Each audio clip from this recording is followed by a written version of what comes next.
Good news po mga kababayan! Yung tulay na bumagsak sa Isabela na proyekto ni Duterte, ipapagawa na ni Pangulong Bongbong Marcos Jr. Kapag matapos ito, pwede na ulit ipagmalaki ng mga DDS ang nasabing proyekto. Good news po! Alam nyo naman guys, kapag maayos yung proyekto, aangkinin ng Duterte yan. Pag bumagsak na, uy, hindi sa amin yan. Diba? Tingnan mo yung Bukana Bridge, ang ganda-ganda nun. Panahon ni Duterte, hindi yun nagawa, di ba? Kung nagawa yun ng panahon ni Duterte, malamang bumagsak na rin yun ngayon. Kasi puro korupsyon sa panahon ni Digong. At yan nga po ang patunay. Ilan ba yung mga tulay na ginawa ng panahon ni Digong at nagsipagbagsakan na? Diba? Again, guys, yung Bukana Bridge, maganda yan. Ginawa yan sa panahon ni Pangulong Bongbong Marcos. Bakit po yan ginawa ngayon at hindi nagawa nung panahon ni Digong? Dahil po nung panahon ni Digong, gusto yan pagkakitaan nila Digong.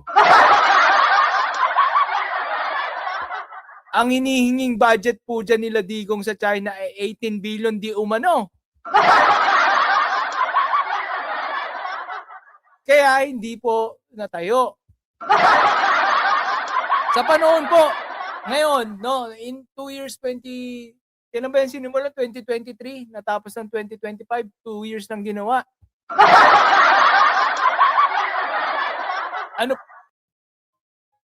Ano po yan binadgetan ng wala pang 5 billion ba? Wala pang 4 billion yata, 4 billion. At napakaganda na, di ba? Kaya wag kayong mga didilis kayo Nakakainis ng mga didilis. Pupunta-punta pa dun sasabihin, ang ganda talaga ng gawa ni Digong. Paano gagawin ni Digong yan? Architect ba si Digong? Civil engineer ba si Digong? At nandito ba si Digong? Di ba? Nandun nga po sa Dahig di ba? Hindi nga niya nakita yan.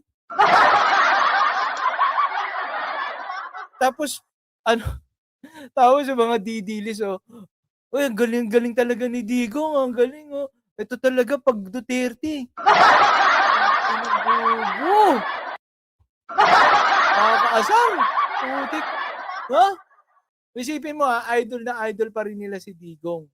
Yung kahit naglalabasan na sila pala mismo tumatanggap ng pera mula sa mga D-Lords. Di ba? Yung mga nagbebenta ng mga pinagbabawal na gamot, tumatanggap sila ng kickback mula doon.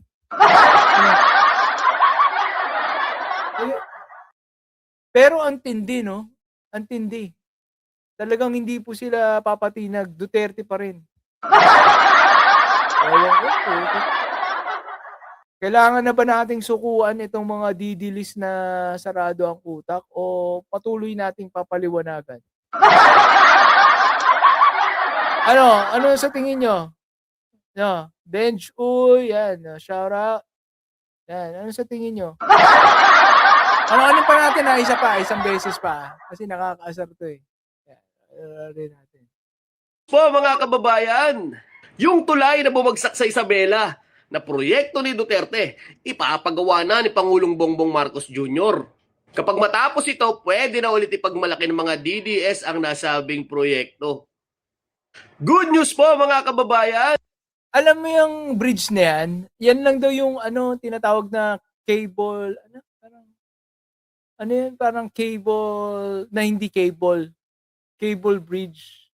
Sustain, parang ganun cable, basta yun na yun. Talagang gawang substandard. Tapos ang dinadahilan pa nila, ang limit lang daw ng bridge na yun ay ganitong kalaking Ano, puwede mo ba yun may nagbabantay ba dun sa mga tulay para malaman 'no, titimbangin pa yung mga kotse? Ah, dapat kung engineer ka, ano ka, anticipated mo lahat, 'di ba? O kung gaano kahaba yan, i-ano mo, isipin mo na kunwari nagka-traffic diyan, eh, di puno yan ng sasakyan, dapat kaya niya, 'di ba? 'Pag hindi gano'n ang inisip ng engineer o gumagawa lang siguro ng palusot yung engineer para hindi siya maano, kasi nga yung bumagsak na, 'di ba? Mali, eh, mali. At, 'yan again, yan po ang, bridge ng gawa ng, panahon ni Digong at kung ang Bukana Bridge ay ginawa po ng, panahon ni Digong, eh, malamang bumagsak na rin po yan ngayon.